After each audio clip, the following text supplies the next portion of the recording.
ಎಲ್ಲರಿಗೂ ನನ್ನ ನಮಸ್ಕಾರಗಳು.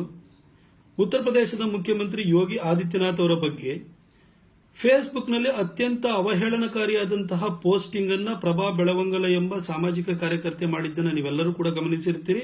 ಹಾಗೂ ರಾಜ್ಯಾದ್ಯಂತ ಅದರ ಬಗ್ಗೆ ಆಕ್ರೋಶ ಕೂಡ ವ್ಯಕ್ತವಾಗಿತ್ತು.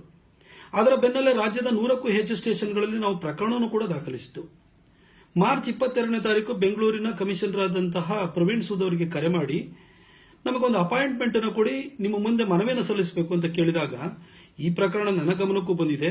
ಆದರೆ ಪ್ರಭಾ ಬೆಳವಂಗಲ ಅನ್ನೋರು ನಿಜಕ್ಕೂ ಇದ್ದಾರಾ, ಅದು ಆತನೋ ಆಕೆಯೋ, ಅವರು ಈ ದೇಶದಲ್ಲೇ ಇದ್ದಾರೋ ಬೇರೆ ದೇಶದಲ್ಲಿದ್ದಾರೋ, ಇದನ್ನೆಲ್ಲ ತಿಳ್ಕೊಳ್ಬೇಕಾಗುತ್ತೆ. IP ಅಡ್ರೆಸ್ ಅನ್ನ ಟ್ರೇಸ್ ಮಾಡಬೇಕಾಗುತ್ತೆ, URL ಬೇಕಾಗುತ್ತೆ ಅಂತ ಹೇಳಿದರು.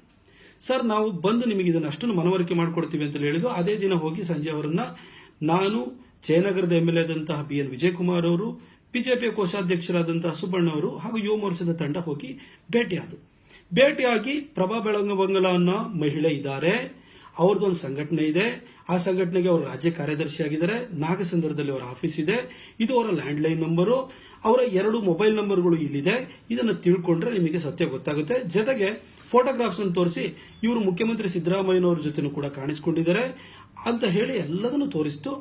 ಆಗ ಪ್ರವೀಣ್ ಸೂದ್ ಅವರು ಹೇಳಿದ್ರು, ಒಂದು ಕ್ರಿಮಿನಲ್ ಪ್ರೊಸೀಡಿಂಗ್ಸ್ ನ ಭಾಗ ಅರೆಸ್ಟ್ ಕೂಡ ಆಗಿರುತ್ತೆ, ಖಂಡಿತ ಅದನ್ನು ನಾವು ಮುಂದುವರಿತೀವಿ ಅಂತ ಹೇಳಿದ್ರು.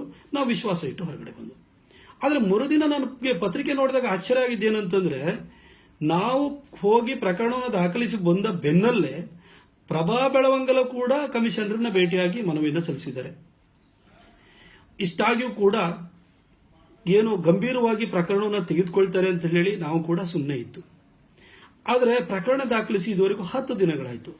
10 ದಿನ ಆದ್ರೂ ಕೂಡ ಇದುವರೆಗೂ ಆ ಪ್ರಕರಣ ಏನಾಯಿತು ಅನ್ನೋದ್ರ ಬಗ್ಗೆ ಯಾವ ಮಾಹಿತಿನೂ ಕೂಡ ಇಲ್ಲ. ಮೊನ್ನೆ ಸೋಮವಾರ ನಾನು ಕರೆ ಮಾಡಿದೆ ಪೊಲೀಸ್ ಕಮಿಷನರ್ಗೆ ಏನಾಯಿತು ಅಂತ ತಿಳ್ಕೊಳ್ಳೋದಕ್ಕೆ. ಯಾಕೆಂದರೆ ಒಬ್ಬ ಕಂಪ್ಲೇಂಟ್ ಮಾಡಿದವರಿಗೆ ಅದರ ಸ್ಟೇಟಸ್ ಅನ್ನ ತಿಳಿಸಬೇಕಾದಂತಹ ಜವಾಬ್ದಾರಿ ಇಲಾಖೆಗೂ ಕೂಡ ಇರುತ್ತೆ. ನನ್ನ ಫೋನನ್ನು ತಗೊಳ್ಳಿಲ್ಲ, ಮೆಸೇಜ್ ಹಾಕಿದೆ, ಸಂಜೆ ಕಾಲ್ ಮಾಡಿದಾಗ ಹೇಳಿದ್ರು ಮಂಗಳವಾರ ನಾನೇ ಕಾಲ್ ಮಾಡಿ ಸ್ಟೇಟಸ್ ಏನು ಅಂತ ಹೇಳ್ತೀನಿ ಅಂತಂದ್ರು. ಮಂಗಳವಾರ ನಾನು ಕಾದೆ ಬರುತ್ತೆ ಅಂತ ಅನ್ಕೊಂಡು ನಾನು ಅದಕ್ಕಿಂತ ಮೊದಲು ಅವ್ರನ್ನ ಕೇಳಿದ್ದೆ, ನಾನೇ ಕಾಲ್ ಮಾಡ್ತೀನಿ ಟೈಮ್ ಹೇಳಿದ್ದೆ, ಇಲ್ಲ ನಾನೇ ಮಾಡ್ತೀನಿ ಅಂತ ಹೇಳಿದ್ರು. ಮಂಗಳವಾರ ಕಾಲ್ ಬರಲಿಲ್ಲ, ಬುಧವಾರನೂ ಕಾಲ್ ಬರಲಿಲ್ಲ, ಹಬ್ಬ ಅಂತ ನಾನು ಸುಮ್ಮನೆ ಆಯ್ತು. ಗುರುವಾರ ಕಾಲ್ ಮಾಡಿದ್ರೆ ನಾನು ಕಾಲ್ ತಗೊಳ್ಳಿಲ್ಲ. ಈ ಹೊತ್ತಿನವರೆಗೂ ಅವರಿಂದ ವಾಪಸ್ ಕಾಲ್ ಬಂದಿಲ್ಲ.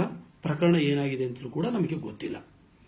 ಅದರ ಆಶ್ಚರ್ಯ ಅಂತಂದ್ರೆ, ಮುಖ್ಯಮಂತ್ರಿಯವರ ಬಗ್ಗೆ ಯಾರೋ ಒಂದು ವಿಡಿಯೋನ ಹಾಕಿದ ಕೂಡಲೇ ನಾಗರಾಜನ್ ಅವ್ರನ್ನ ತುಮಕೂರಿನಲ್ಲಿ ಬಂಧಿಸಿದ್ರು. ಅದೇ ಇದೇ ವೇಗದಲ್ಲಿ ಅಥವಾ ಇದೇ ಪ್ರಾಮಾಣಿಕತೆಯಿಂದ ನಮ್ಮ ಪ್ರಕರಣನೂ ಕೂಡ ನೋಡ್ತಾರೆ ಅಂತೇಳಿ ನಾವು ಭಾವಿಸಿದ್ದು. 10 ದಿನ ಕಳೆದ್ರೂ ಕೂಡ ಏನೂ ಆಗ್ತಾ ಇಲ್ಲ. ಆದರೆ ನಾನು ಪ್ರವೀಣ್ ಸೂದ್ ಅವ್ರನ್ನ ಕೇಳಲಿಕ್ಕೆ ಬಯಸ್ತೇನೆ. ಅವರು ಟ್ವಿಟರ್ ಹ್ಯಾಂಡ್ಲ್ ಕೂಡ ಇದೆ, ಅವ್ರದ್ದು ಫೇಸ್ಬುಕ್ ಪೇಜ್ಗಳು ಕೂಡ ಇದೆ. ಇದು ಜನರಿಗೆ ಸ್ಪಂದಿಸಕ್ಕೆ ಇರುವಂಥದ್ದು ತಾನೇ. ಇದು ಟ್ವಿಟರ್ ಹ್ಯಾಂಡ್ಲ್ ಇರ್ಬೋದು ಅಥವಾ ಫೇಸ್ಬುಕ್ ಪೇಜ್ ಇರ್ಬೋದು, ಅಥವಾ ನಿಮಗೆ ಕೊಟ್ಟಿರುವಂತಹ ಫೋನ್ ನಂಬರ್ ಇದೆಯಲ್ಲ, ಈ 100ಕ್ಕೆ ಡಯಲ್ ಮಾಡಿದ್ರೆ ಸಿಗ್ತೀರಿ ನೇರವಾಗಿ ಅಂತ ಹೇಳ್ಬಿಟ್ಟು. ಆದರೆ ಒಬ್ಬ ಸಂಸದನಿಗೆ ನೀವು ಪ್ರತಿಕ್ರಿಯಿಸುವುದಿಲ್ಲ ಅಂತಂದ್ರೆ ಇದರ ಅರ್ಥ ಏನು? ನಾವು ಕಾನೂನಿನೇನು ಮೀರೇನು ಹೋಗಿಲ್ಲ, ಕಾನೂನಿನ ಪ್ರಕಾರವಾಗಿ ನಮಗೆ ನ್ಯಾಯನೂ ಕೊಡಿ.